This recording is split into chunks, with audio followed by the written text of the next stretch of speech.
రాహుల్ గాంధీ చెప్పినట్టు అదానీ నీతిమంతుడా అవినీతిమంతుడా రేవంత్ రెడ్డి సమాధానం చెప్పాలి. తెలంగాణ ప్రజల ముందుకొచ్చి ఏ కారణం చేత మీరు ఈ రకంగా వ్యవహారం చేస్తున్నారో తప్పకుండా సమాధానం చెప్పాలని మేము డిమాండ్ చేస్తూ ఉన్నాం. అదే మాదిరిగా బీజేపీ వారిని కూడా కొన్ని సూటి ప్రశ్నలు అడుగుతున్నాం. అమెరికా బయటపెట్టిన ఈ వ్యవహారంతో భారతదేశ ప్రతిష్ట మంట కలిసిపోతే మరి తెలంగాణ బీజేపీ నాయకత్వాన్ని కూడా మేము అడుగుతున్నాం, జాతీయ బీజేపీ నాయకత్వాన్ని కూడా అడుగుతున్నాం. మరి మీరు చెప్పండి, మేము డిమాండ్ చేస్తున్నాం బీఆర్ఎస్ పార్టీగా అదానితో ఒప్పందాలు రద్దు చేయాలి తెలంగాణ కాంగ్రెస్ ప్రభుత్వాన్ని మేము డిమాండ్ చేస్తున్నాం. మీ వైఖరి ఏంది కిషన్ రెడ్డి చెప్పాలా, ఈ రాష్ట్ర బీజేపీ చెప్పాలని చెప్పి మేము డిమాండ్ చేస్తున్నాం. కేంద్ర స్థాయిలో మీ వైఖరి ఏంది, రాష్ట్రంలో మీ వైఖరి ఏంది? ఎందుకంటే రాహుల్తోనేమో జాతీయ స్థాయిలో మీ నేతలు డి అంటే డి అంటున్నారు, అదాని గారిని వెనకేసుకొచ్చుకొని మాట్లాడుతున్నారు.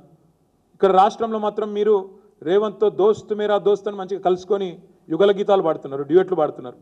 అందుకే అడుగుతున్నాం, రేవంత్ రెడ్డి ఈ రాష్ట్ర మాణిక్ రెడ్డి గారు బంతిపూల సాగు చేస్తూ 3 నెలల్లో 6 లక్షలు సంపాదిస్తున్నారు. మీరు వీరి నుండి ఈ సాగు గురించి నేర్చుకోవాలా? అయితే ఫ్రీడమ్ యాప్ని డౌన్లోడ్ చేసుకోండి. రాష్ట్రంలో చేస్తున్నది మీకు సమ్మతమేనా? అదాని విషయంలో ఈ విషయంలో మీ వైఖరి చెప్పాలని చెప్పి మేము అడుగుతా ఉన్నాం. ఇంకొక మాట కూడా చివరిగా బీజేపీ పార్టీని మేము అడుగుతా ఉన్నాం. అదాని విషయంలో ఇవాళ చాలా స్పష్టంగా భారతదేశం మొత్తం చూస్తూ ఉంది. జాతీయ పార్టీలు రెండు కూడా ఒకటే వైఖరితో ఉన్నట్టుగా కనబడతా ఉంది. దాదాపుగా పైకి ఏం చెప్పినా లోపల మాత్రం ఒకటే అన్నట్టుగా కనబడతా ఉంది. మేము ఇక్కడ రామన్నపేటలో అదాని గారి సిమెంట్ పరిశ్రమ వస్తున్నదని చెప్పి మరి ప్రజాభిప్రాయ సేకరణ పెడితే అన్ని పార్టీలు, కమ్యూనిస్ట్ పార్టీలు, బీఆర్ఎస్ పార్టీ, ప్రజా సంఘాలు, ప్రజలు, స్థానికంగా ఉండే విద్యార్థులు అందరూ ఉద్యమించినారు.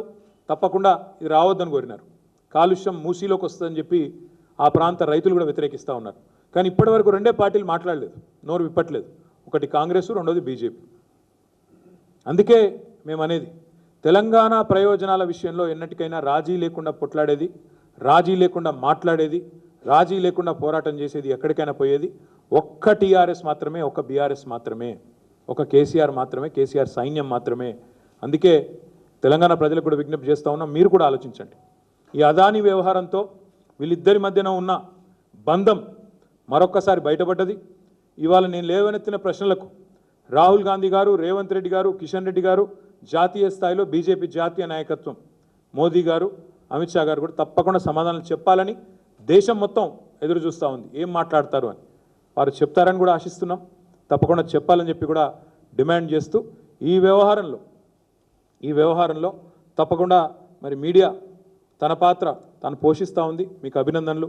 తప్పకుండా మిమ్మల్ని కూడా నేను కోరుతా ఉన్నాను, ఈ వ్యవహారాన్ని ఇప్పుడు మేము లేవనెత్తిన ప్రశ్నలని ముఖ్యమంత్రి గారిని, రాహుల్ గాంధీని దయచేసి అడగండి, ప్రశ్నలు అడగండి, వారి వైఖరి చెప్పమనండి. తెలంగాణలో తప్పు, తెలంగాణలో ఒప్పు, బయట తప్పెట్లయితుంది. తప్పకుండా